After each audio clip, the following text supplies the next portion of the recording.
Luxaciones del codo.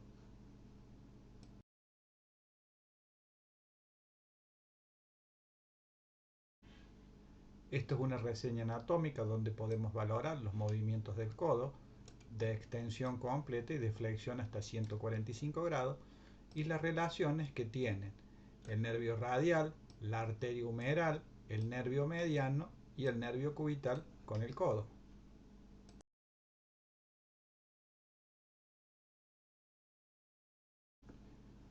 Aquí vemos las relaciones que tiene el nervio cubital que pasa por el canal epitrócleo olecraniano.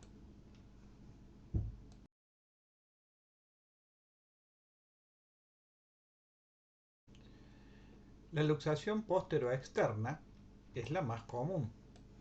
Se da sobre caída sobre la mano, se tiene la sensación de la dislocación del codo, hay impotencia funcional y provoca una ruptura de los ligamentos internos.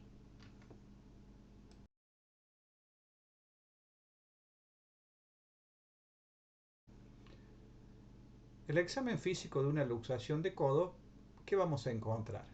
Vamos a tener un codo voluminoso, el aumento del diámetro antero-posterior, el antebrazo parece más corto, el olecrano se desplaza hacia posterior y la paleta humeral se ensancha hacia adelante. Se mantiene una actitud de flexión y de pronación.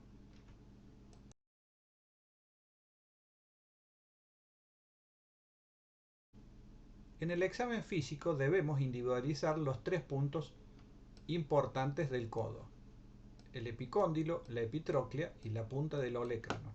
En un codo normal, nosotros sabemos que estos tres puntos están alineados en extensión y en flexión forman un triángulo isósceles.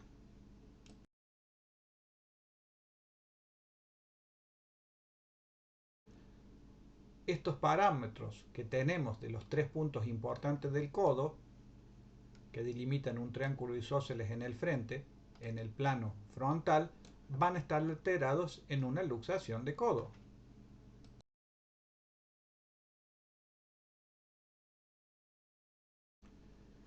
Es decir, que en el examen del codo a la palpación vamos a observar en la zona anterior el relieve de la tróclea y en la zona posterior vamos a ver el olecrano, la cúpula radial y vamos a observar que los tres puntos importantes del codo se modifican.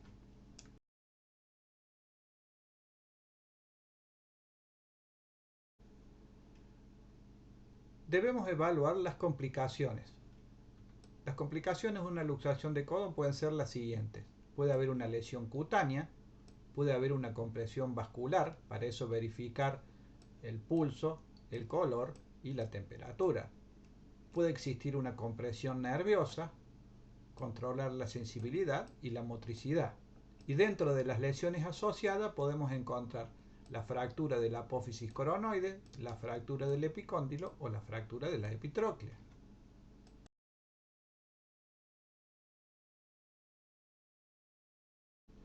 En esta fotografía observamos la avulsión del epicóndilo.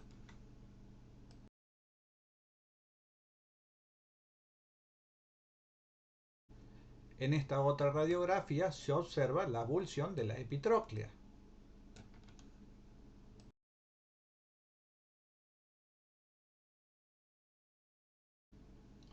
Cuando se fractura la epitróclea, en algunos casos, esta se puede interponer entre las superficies articulares. Hay que tener en cuenta que los músculos epitrocleares traccionan al fragmento óseo que bascula.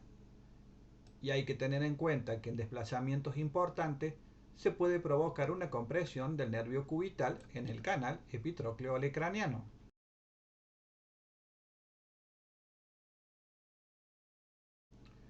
Aquí podemos observar en esta luxación posterior de codo arrancamientos del epicóndilo y arrancamiento de la epitróclea.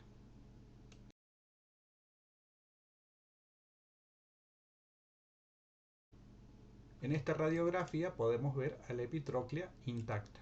No confundir otros fragmentos con fractura de la epitróclea.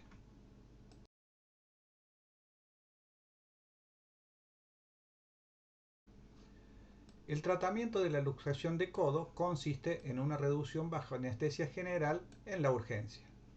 Debemos realizar una tracción del antebrazo en flexión del codo y una contratracción del brazo, y realizar una presión sobre el olecrano para favorecer a la reducción. Luego se coloca una férula de yeso en flexión por 15 días.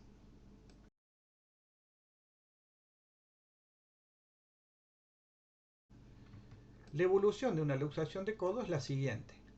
Debemos realizar una reeducación suave para recuperar una movilidad normal. No se deben realizar masajes. De esta manera se evita el desarrollo de calcificaciones heterotópicas del músculo braquial anterior, lo que origina rigidez, osificación visible y palpable. Y tener en cuenta que las luxaciones recidivantes del codo no son frecuentes.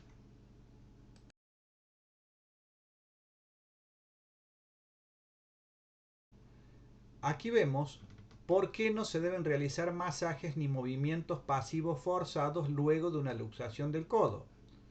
Justamente porque se pueden generar calcificaciones del braquial anterior y rigideces. Aquí vemos la calcificación del braquial anterior.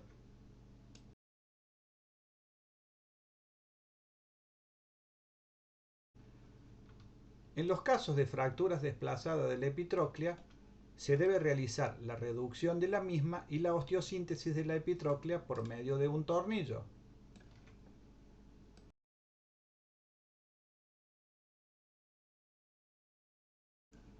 También se puede hacer osteosíntesis de la epitróclea mediante clavijas.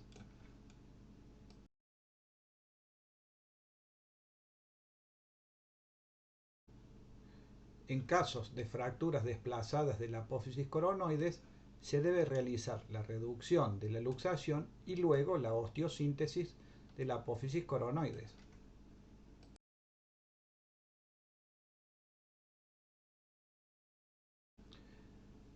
Las luxaciones divergentes son infrecuentes. Se produce una lesión de la articulación radiocubital superior y el radio va hacia un lado y el cúbito va hacia el otro.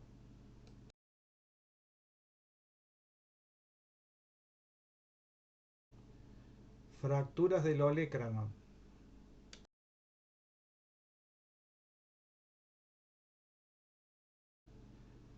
Las fracturas del olecranon se originan por choques directos, que es el mecanismo más frecuente. Existe un desplazamiento provocado por la tracción del tríceps. La extensión activa es imposible y a la palpación se observa un fragmento móvil y gran dolor.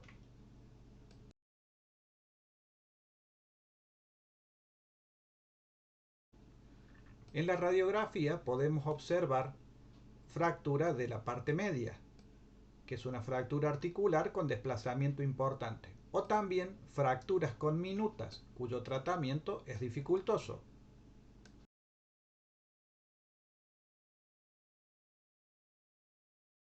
El tratamiento de las fracturas del olecranon consiste en lo siguiente. En aquellas fracturas sin desplazamiento, un yeso simple durante 3 semanas. Y en las fracturas con desplazamiento, el tratamiento es quirúrgico para realizar reducción más osteosíntesis con placas, tornillos o cerclajes.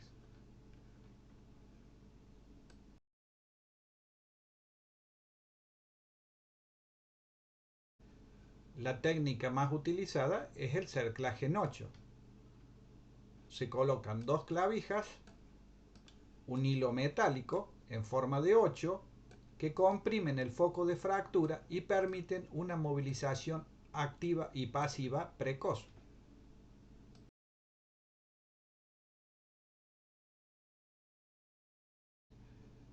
Aquí observamos de perfil la técnica del cerclaje en 8 realizada.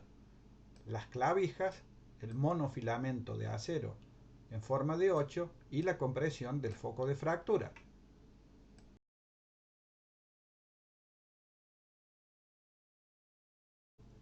Aquí observamos una radiografía postoperatoria de un cerclaje en 8 o sistema Obenque o absorbe tracción.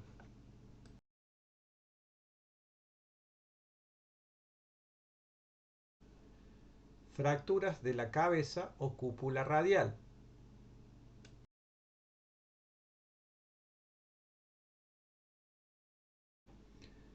Las fracturas de la cabeza radial se producen por caídas sobre la mano, que pueden provocar fracturas del cuello del radio o fracturas de la cabeza o cúpula radial.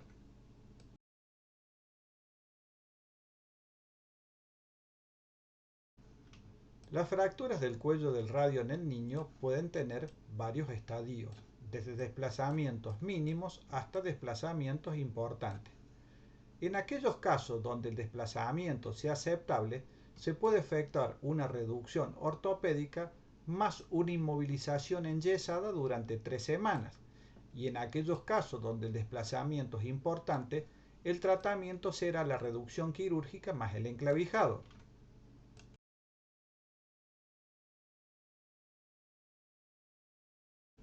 Aquí tenemos un ejemplo de una fractura estadio 4 en el niño y su posterior tratamiento con reducción más enclavijado.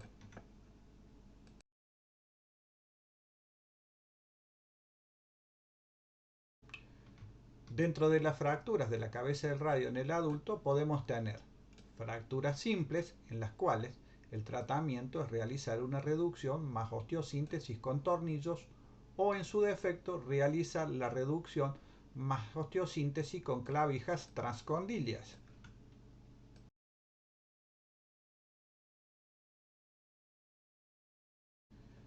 Otro tipo de tratamiento en fracturas más complejas en el adulto es la reducción más la osteosíntesis con tornillos.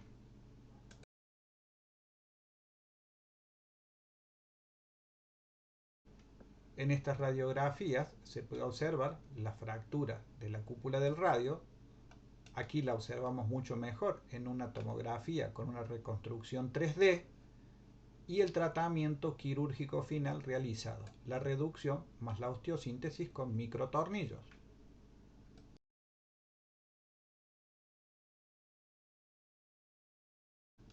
Aquí podemos observar en forma más detallada la osteosíntesis realizada.